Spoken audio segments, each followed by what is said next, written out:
Hello dear students, how are you all. कैसे हैं आप सब लोग।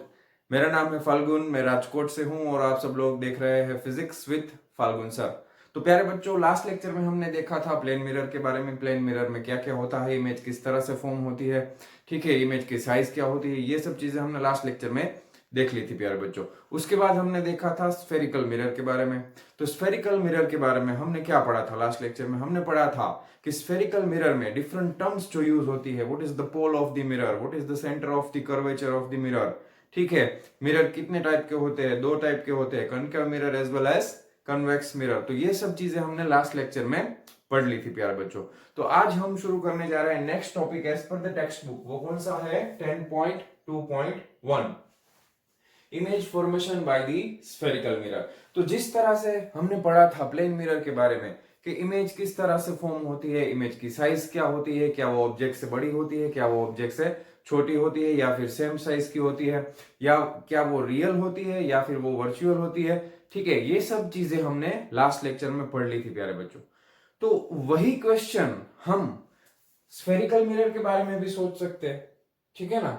अगर मेरे पास स्फेरिकल मिरर है, चाहे वो कन्वेक्स मिरर हो चाहे वो कनकेव मिरर हो, तो ये सभी क्वेश्चंस हमारे दिमाग में आएंगे कि क्या ये इमेज जो है वो कैसी होगी, कहां पे फॉर्म्ड होगी, ठीक है। ये सब चीजें हम यहाँ पे भी पूछ सकते हैं। तो कौन कौन से क्वेश्चन हम पूछेंगे? How about the image formed by spherical mirror, उसमें कैसी इमेज होगी।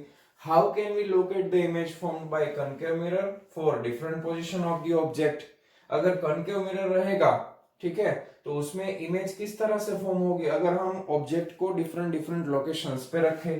तीसरा, आर द इमेज रियल और वर्चुअल, क्या वो इमेज जो बनेगी वो रियल होगी या वर्चुअल होगी, ठीक है। और last question, are they enlarge, diminished और हैव द सेम साइज, क्या वो सेम साइज की होगी, बड़ी होगी या फिर छोटी होगी।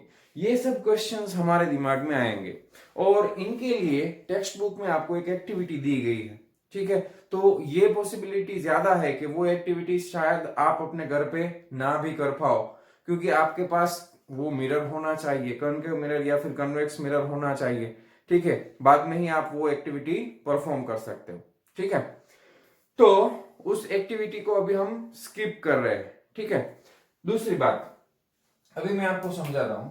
फॉर एग्जाम्पल, चाहे मेरे पास कनकेव मिरर हो चाहे मेरे पास कन्वेक्स मिरर हो, तो हमें ऑब्जेक्ट कौन कौन सी जगह पे हम रख सकते हैं ये चीज सीखनी है खास। तो यहां पे हम देखते हैं ये क्या है बच्चों, पोल है। क्या है? पोल है, ठीक है। और यहां पे मान लो मैंने सी लगा दिया, तो ये क्या है? Centre of curvature.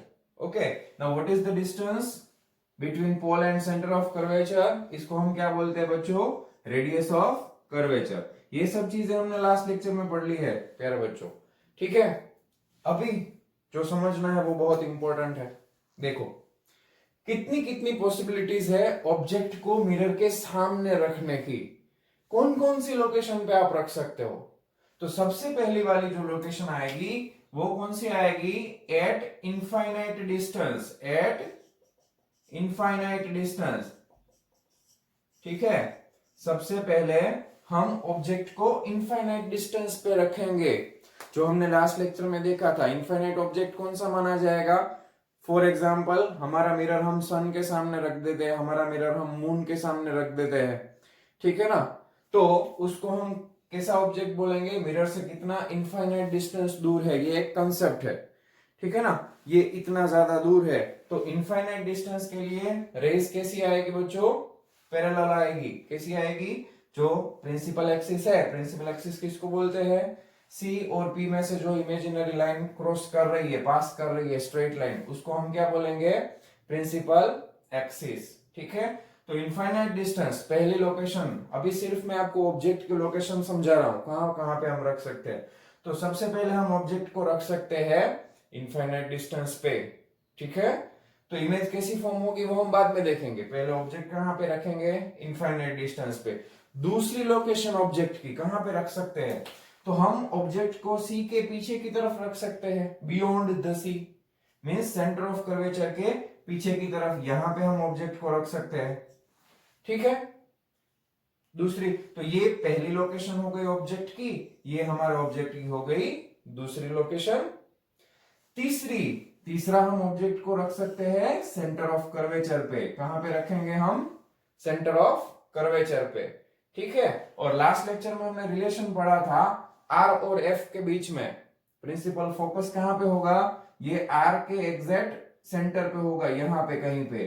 तो यहां पे क्या आएगा? Focal point. तो इसको हम एफ से रिप्रेजेंट करेंगे, ठीक है। तो चौथी लोकेशन हम कहां पे रखेंगे ऑब्जेक्ट को? सी और एफ के बीच में रखेंगे, यहां पे हम रखेंगे ऑब्जेक्ट को, ठीक है। पांचवा, हम ऑब्जेक्ट को कहां रख सकते हैं? हम ऑब्जेक्ट को एफ के ऊपर रखेंगे, ठीक है। और लास्ट में हम ऑब्जेक्ट को कहां पे रखेंगे? पी और एफ के बीच में हम ऑब्जेक्ट को यहां रखेंगे, प्यारे बच्चों। इसके अलावा और कोई लोकेशन पॉसिबल ही नहीं है। जितनी भी पॉसिबिलिटीज थी ऑब्जेक्ट को मिरर के सामने रखने की, वो सभी पॉसिबिलिटी इन 6 लोकेशंस में आ गई बच्चों। या तो आप उसको इनफाइनाइट डिस्टेंस पे रखो, या तो आप उसको बियॉन्ड द सी रखो, या तो आप उसको सी के ऊपर रखो, या सी और एफ के बीच में रखो, या फिर एफ के ऊपर रखो, या फिर पी और एफ के बीच में रखो, ठीक है। तो इतनी पॉसिबिलिटीज है किसी भी ऑब्जेक्ट को मिरर के सामने रखने की, ठीक है। इतना समझ में आ गया? तो अब हम देखेंगे प्यारे बच्चों कि अगर हमने ऑब्जेक्ट को इसके सामने इन लोकेशंस पे रखा तो हमारी इमेज कहां पे फॉर्म्ड होगी और कैसी फॉर्म्ड होगी, ठीक है। क्लियर है इतना? तो ये सब जस्ट आप अपनी बुक में नोट डाउन कर लो। आगे हम देखने वाले हैं कि इमेज फॉर्म्ड करने के लिए किन किन रेस को हम कंसीडर करेंगे। क्लियर? तो जस्ट पॉज द वीडियो। और हाँ, एक दूसरी बात, I don't explain about the how the manufacturing of the mirror. Mirror कैसे मैन्युफैक्चर होता है वो मैंने आपको लास्ट लेक्चर में नहीं बताया था, तो अभी मैं आपको बता रहा हूं मिरर को मैन्युफैक्चरिंग कैसे किया जाता है। कि सबसे पहले हम ग्लास लेंगे। अगर हमको कर्व्ड मिरर बनाना है तो कर्व्ड शेप वाला ग्लास लेंगे।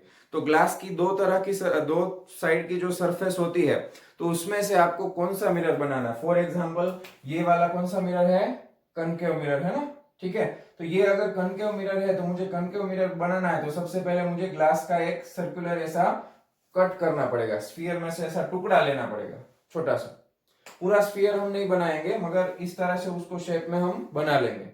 ये अभी सिर्फ ग्लास है। उसके बाद हम क्या करेंगे? उसकी पीछे की तरफ इस साइड पे हम सिल्वर की कोटिंग करेंगे।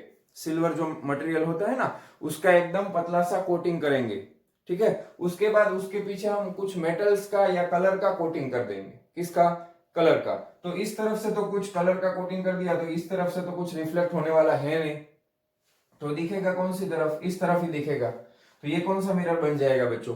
Concave mirror. तो कन्वेक्स मिरर बनाना है तो एग्जैक्ट आपको कौन सी चीज करनी पड़ेगी? इससे उल्टी वाली। इस तरफ कोटिंग कर दो अंदर की तरफ, और बाहर की तरफ रिफ्लेक्ट होगा। तो मिरर को इस तरह से बनाया जाता है। तो ये चीजें आप नोट डाउन कर लो। और अभी हम देखने वाले हैं इसके बाद का next topic. Okay, dear students, now we have to learn the next thing that is very, very, very important. Okay, अब जो हम पढ़ने वाले हैं इसको बहुत ही ध्यान से सीखना है। अगर ये चीज आपको आ गई, ठीक है, तो ये आप चैप्टर इजीली आप इसको पूरा समझ सकते हो। आराम से इसके कोई भी न्यूमेरिकल्स आप सोल्व कर सकते हो, ठीक है। तो ये वाला पॉइंट्स मोस्ट इंपोर्टेंट है बच्चों, ध्यान से समझना है हमको। Representation of images formed by spherical mirrors using रे डायग्राम्स। तो अभी इस पूरे चैप्टर में प्रैक्टिकली हम अभी एग्जाम में तो प्रैक्टिकल करने वाले हैं नहीं, तो कोई भी क्वेश्चंस आपको अगर पूछा जाएगा तो उसको आप सोल्व कैसे करोगे? उसके लिए हमारे पास सिर्फ एक ही ऑप्शन है, और वो है रे डायग्राम। क्या होता है वो? रे डायग्राम। अगर हम रे डायग्राम अच्छी तरह से बनाना सीखना चाहते हैं तो ये जो 4 पॉइंट्स है अभी जो मैं आपको पढ़ाने वाला हूं, वो 4 पॉइंट्स आपको बहुत ही अच्छी तरह से याद होने चाहिए। रात को 2 बजे भी आपको कोई नींद से उठा के पूछे तो भी आपको ये 4 पॉइंट्स आने चाहिए, तभी हम कोई भी इमेज हम फॉर्म कर पाएंगे, ठीक है। तो सबसे पहला वाला पॉइंट, यहां पे मैंने दोनों मिरर ड्रॉ किए, ठीक है, concave mirror as well as convex mirror. तो a ray parallel to the principal axis, तो अगर कोई रेस ये प्रिंसिपल जो एक्सिस है वहां से पैरेलल में जाएगा प्यारे बच्चों, तो इसको मैं रेड कलर से ड्रॉ करके आपको दिखाता हूं। तो समझो पैरेलल कब जाएगा, जब बोलते हैं पैरेलल, दिमाग में सीधा क्लिक होना चाहिए ऑब्जेक्ट कहां पे होगा, इनफाइनाइट डिस्टेंस पे। कहां पे होगा, इनफाइनाइट डिस्टेंस पे। जब ऑब्जेक्ट इनफाइनाइट डिस्टेंस पे होगा तभी रेस कैसे जाते हैं, पैरेलल जाते हैं। ठीक है, तो अगर मैं यहाँ पे एक इस प्रिंसिपल एक्सिस से पैरेलल रेस ड्रॉ कर रहा हूं इस तरह से, ठीक है, तो ये पैरेलल वाला रेस ऑलवेज कहां से पास करेगा, यहां से टकराएगा, टकराने के बाद कहां से पास करेगा, वो फोकस में से जाएगा इस तरफ। ठीक है ना, तो कोई भी पैरेलल रेस, कभी भी प्रिंसिपल एक्सिस से पैरेलल कोई भी रेस अगर हम ड्रॉ करेंगे तो वो ऑलवेज रिफ्लेक्ट होके फोकस में से पास होगा। समझ में आ रही है बात। दूसरी बात, अगर यहां पे ये सेंटर ऑफ कर्वेचर है और मैं अगर इस पॉइंट और इस सेंटर ऑफ कर्वेचर से एक इमेजिनरी लाइन कंसीडर करूंगा इस तरह से, तो प्यारे बच्चों अभी दिखने में अभी दिख नहीं रहा है अच्छी तरह से, मगर ये वाला एंगल और ये वाला एंगल दोनों सेम होंगे। अगर ये इंसिडेंट एंगल मान लो आई हो गया तो ये रिफ्लेक्टेड एंगल क्या हो जाएगा, आर।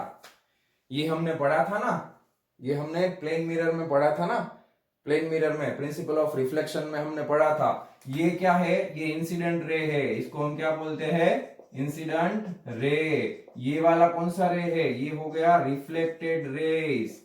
ये क्या है, रिफ्लेक्टेड रेस। ये क्या है बच्चों, ये है पॉइंट ऑफ इंसिडेंस। ओके, ये है पॉइंट ऑफ इंसिडेंट। तो और ये वाली डॉटेड लाइन कौन सी है, ये है नॉर्मल वाली लाइन। ये कौन सी लाइन है, नॉर्मल वाली लाइन, सरफेस से 90 डिग्री वाली लाइन। तो क्या होता है, रूल्स क्या कहता है हमको, रूल्स कहता है incident angle is equal to reflected angle, I is equal to क्या हो जाएगा, आर हो जाएगा। ठीक है ना, तो ये हमको टेक्स्ट बुक में इस तरह से ड्रॉ करके भी आपको समझाया है, आई और आर के फॉर्म में। तो सबसे पहली चीज दिमाग में बिठा दो कि अगर कोई पैरेलल रेज आई तो उसको हम रिफ्लेक्ट करके कहां से पास करेंगे, ऑलवेज फोकस से ही पास होगी। ठीक है, पक्का।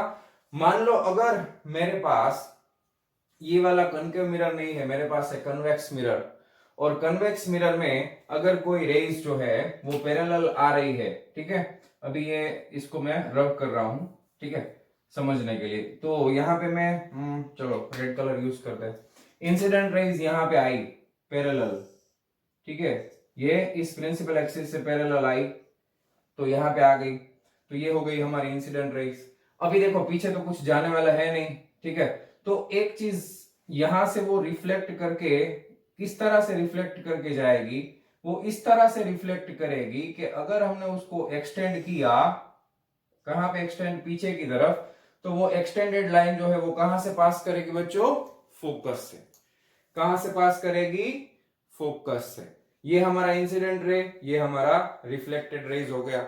और सेम अगर मैंने यहां से एक डॉटेड लाइन ड्रॉ करी, ठीक है, यहां से, तो अगर इसको मैंने यहां पे एक्सटेंड कर दिया तो ये मेरा क्या हो जाएगा, इंसिडेंट एंगल आई हो जाएगा, ये हो जाएगा मेरा रिफ्लेक्टेड एंगल आर। और as per the rules incident angle I is equal to क्या होगा, reflected angle R. Angle I is equal to angle are.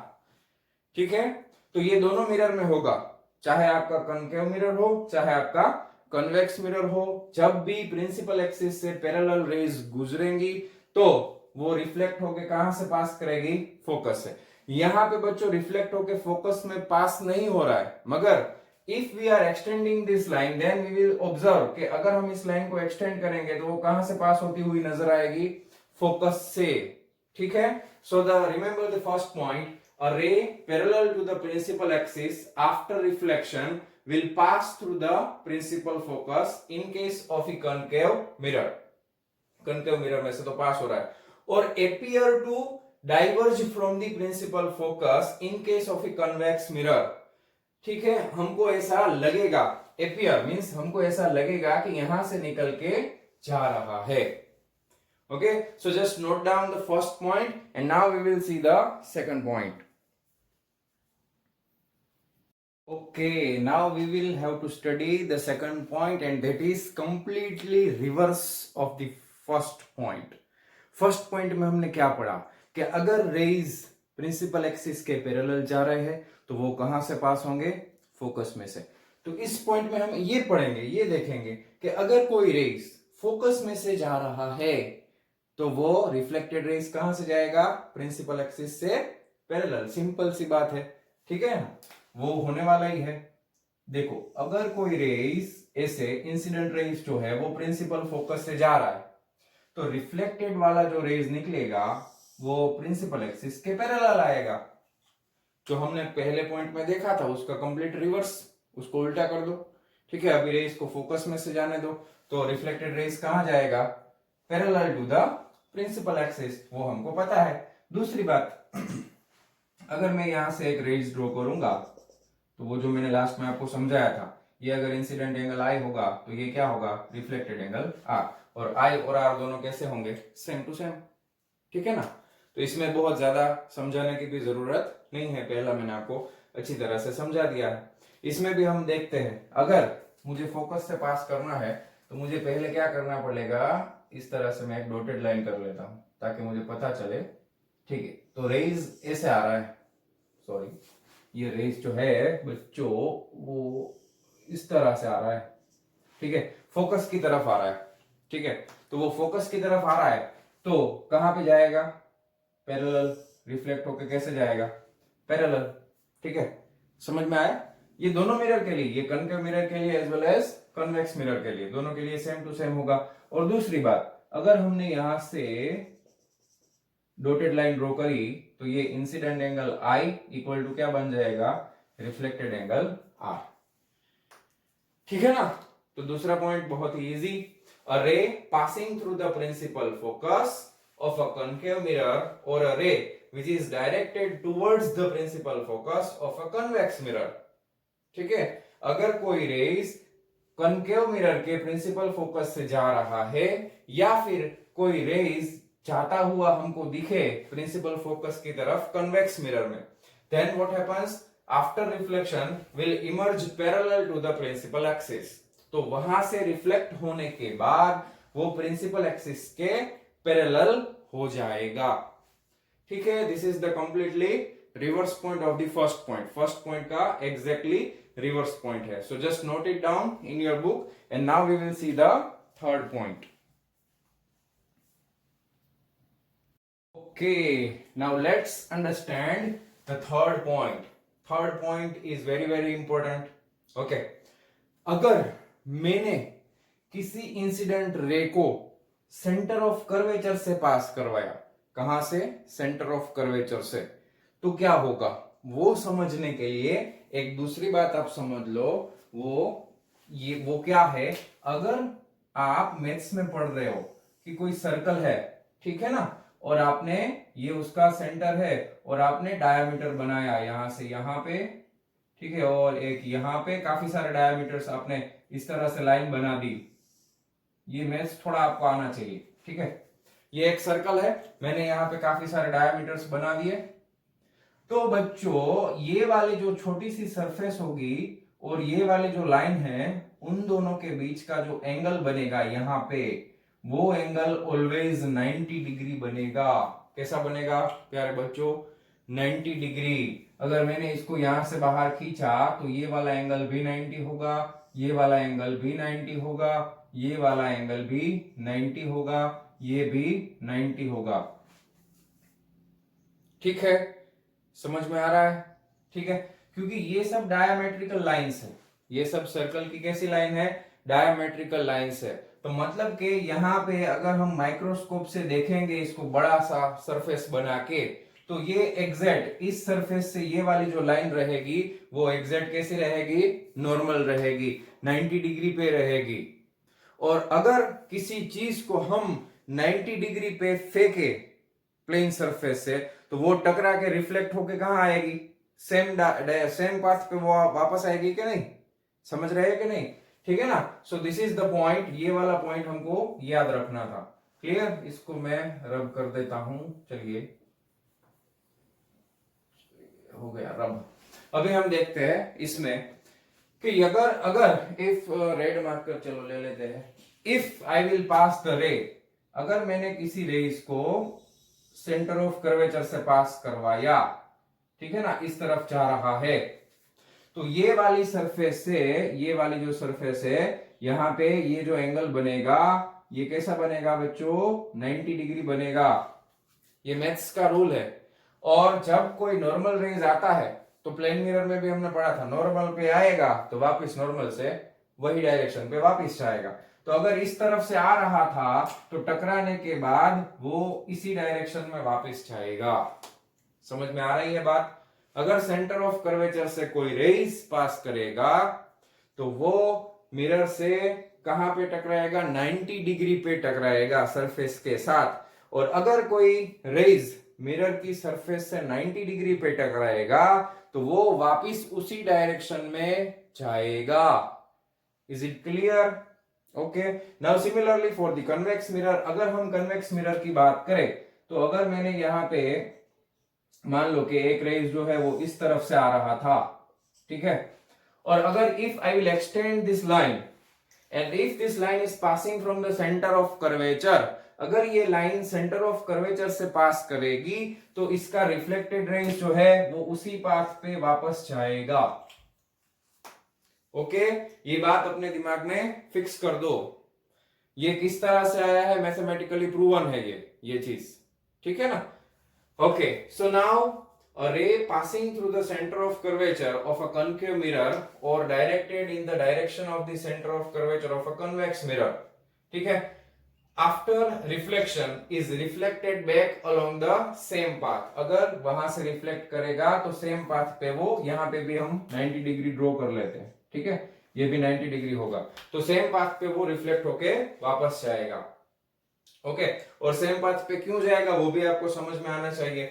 The light rays come back along the same path because the incident rays fall on the mirror along the normal to the reflecting surface, क्योंकि ये incident वाला race जो है वो surface से 90 degree की line पे ही fall कर रहा है, तो वही पाथ पे वो वापस जाएगा, ठीक है। So just note it down the third point and now we will see the last point,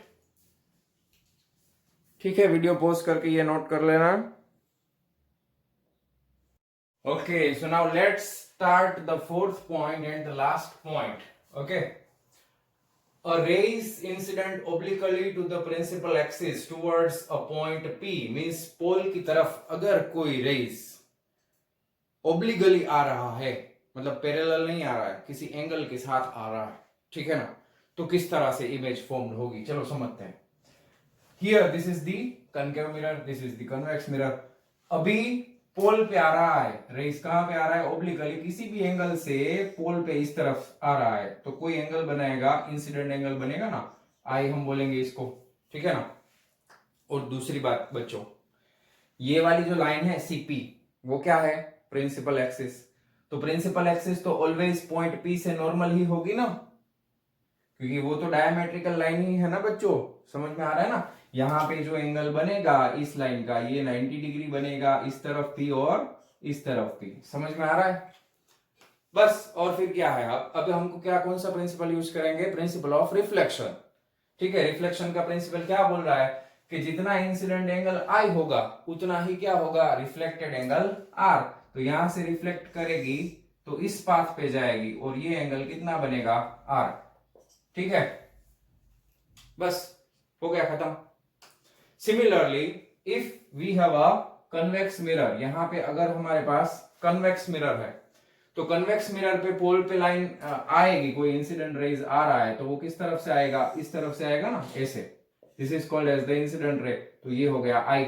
मगर हमको पता है सीपी से क्रॉस होने वाली लाइन यहाँ पे कितना डिग्री बना रही है, 90, यहाँ पे भी कितना, 90, तो ये नॉर्मल लाइन हो गई, तो ये इंसिडेंट एंगल कितना हो गया, आई, ये वाली लाइन कौन सी है, नॉर्मल, तो as per the rules of reflection reflected rays will be make the same angle, और इस तरफ रिफ्लेक्ट होगा कितने एंगल पे, आर, और आई और आर दोनों की वैल्यू कैसी रहेगी, जितने भी हमने देखे सभी केस में ये याद रखना, भूल मत जाना, आई इक्वल टू आर होता है, angle I equal to angle R, ये तो रिफ्लेक्शन का लॉज है, जितना इंसिडेंट एंगल होगा उतना ही रिफ्लेक्टेड एंगल आर भी होगा।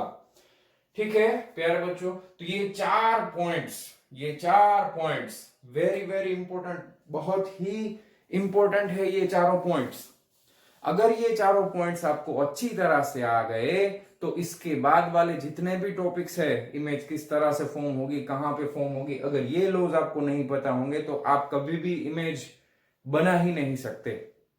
तो ये चारों लॉज आपको अच्छी तरह से आना चाहिए। ठीक है, वापिस से एक बार रिवाइज करते हैं। सबसे पहले हमने पढ़ा कि अगर कोई रेस पैरेलल आ रहा है प्रिंसिपल एक्सिस से तो वो कहां से पास करेगा, फोकस से। ठीक है, दूसरा उसका रिवर्स, अगर कोई रेस फोकस से पास करता हुआ मिरर में जा रहा है तो रिफ्लेक्ट होके कहां जाएगा, parallel to the principal axis. ठीक है, तीसरा पॉइंट, अगर कोई रेस सेंटर ऑफ कर्वेचर से पास करता हुआ मिरर से टकराया तो वो कहां पे टकराएगा, मिरर की नॉर्मल सरफेस पे, तो रिफ्लेक्ट होके भी उसी पाथ पे वापस जाएगा। और लास्ट पॉइंट, अगर पोल पे कोई रेज आ रहा है, इंसिडेंट रेज आई, और अगर वो आई जितना इंसिडेंट एंगल बना रहा है तो वहां से वो रिफ्लेक्ट होके कितना एंगल बनेगा, रिफ्लेक्टेड एंगल आर। और आई और आर की वैल्यू ऑलवेज कैसी होती है, सेम होती है। ठीक है प्यारे बच्चों, तो आज का लेक्चर हम यहाँ पे खत्म करते हैं। और मेरी आपसे नम्र विनंती है कि ये चारों पॉइंट्स अच्छी तरह से दिमाग में फिट कर देना, क्योंकि अभी जो आगे लेक्चर आने वाले हैं, अभी हम इमेज फॉर्म करना स्टार्ट करेंगे, तब ये सब लॉज आपको याद होने चाहिए। Then we will able to make the image very easily. ठीक है, तो आज का लेक्चर हम यहाँ पे खत्म करते हैं, मिलते हैं नेक्स्ट लेक्चर में। ठीक है, बाय बाय।